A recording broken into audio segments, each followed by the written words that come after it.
are good hot dogs. Everybody Young don't believe in monsters. Yeah. Adults are so I don't believe Young it. monsters.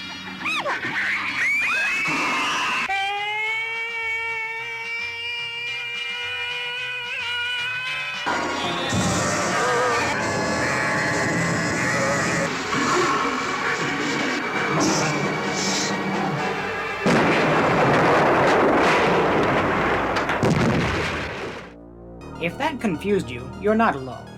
If it intrigued you, then consider this a warning.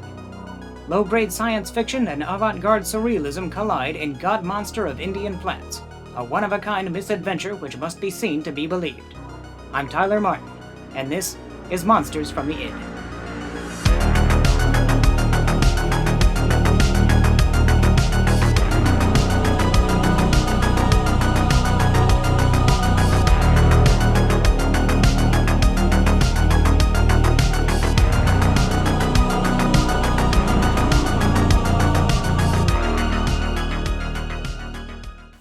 The story begins in Reno, Nevada, with sheep rancher Eddie being fleeced out of his casino winnings by crooked townspeople. Upon returning to his ranch in Virginia City, he has an unearthly vision which culminates in the birth of a deformed sheep embryo.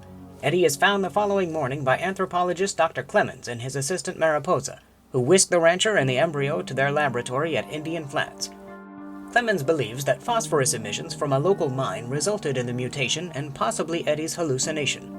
He surmises that just such circumstances were also responsible for bouts of madness and a horrible monster that had been said to plague the region in bygone days. Clemens takes care to keep the specimen alive in his lab for tests. Meanwhile, Town Mayor Silverdale is going to great lengths to resist the efforts of an East Coast real estate man named Barnstable, whose employer wants to buy local land and reopen the historic silver mines. In the name of upholding the city's traditional tourism-centered economy and his own dystopic police state, Silverdale and his cronies launch a vicious campaign against Barnstable. This culminates in a desperate Barnstable being cornered by a mounted lynch mob at Clemens's laboratory, where the mutated sheep embryo has grown into a lumbering abomination. In the commotion, the creature escapes and begins wreaking havoc. Silverdale and company plot to capture the monster and use it to boost local tourism, angering Clemens, who values it as a priceless scientific discovery. The town dump becomes the stage for an unhinged finale which, far from resolving the crisis, promises even more corruption, confusion, and sheep-skinned carnage to come. GODMONSTER of Indian Flats was the brainchild of artist Frederick Hobbs, whose achievements included the creation of an automobile-based art form called parade sculpture, and Art Echo, a unique combination of media which embodied his ethic of environmental consciousness, as well as a handful of surrealist motion pictures and a documentary about Virginia City, Nevada, a town which held a unique fascination for Hobbs, and where the story for GODMONSTER is set. This background is helpful in understanding just why the film is the way it is. This movie has gained a reputation as one of the strangest pieces of schlock ever committed to celluloid. This assessment is well warranted, as it is no ordinary low-rent creature feature. It was made at a time when the Western, once a mainstay of American entertainment, was fading from relevance and was now being reinterpreted in a variety of unusual ways.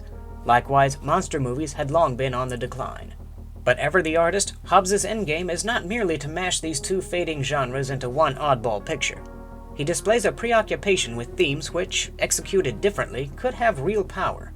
In particular, the disturbing implications of the white powers that be hatching ever more despicable schemes against the black interloper threaten to overshadow the Z-grade monster plot, to which they bear little practical relation. Science fiction and monster narratives make excellent vehicles for social commentary and reflection on the human condition. In fact, that's often when such tales shine the brightest. Unfortunately for GODMONSTER of Indian Flats, the thematic elements just don't gel. Given his propensity for the avant-garde, it appears that Hobbs has chosen to imbue his story with esoteric concepts that are lost on humble reviewers like myself. The result is an incongruous mishmash of artistic indulgence and bargain basement monster shenanigans, which occupies a singular netherworld somewhere between The Creeping Terror and El Topo. There is a chance that fans of those films may find something of value here, but speaking personally, I cannot honestly recommend GODMONSTER of Indian Flats to any but the most morbidly curious. Today's feature is certainly the most bizarre film ever to appear on this channel. Whether you've seen this oddity or not, feel free to leave a thought in the comments.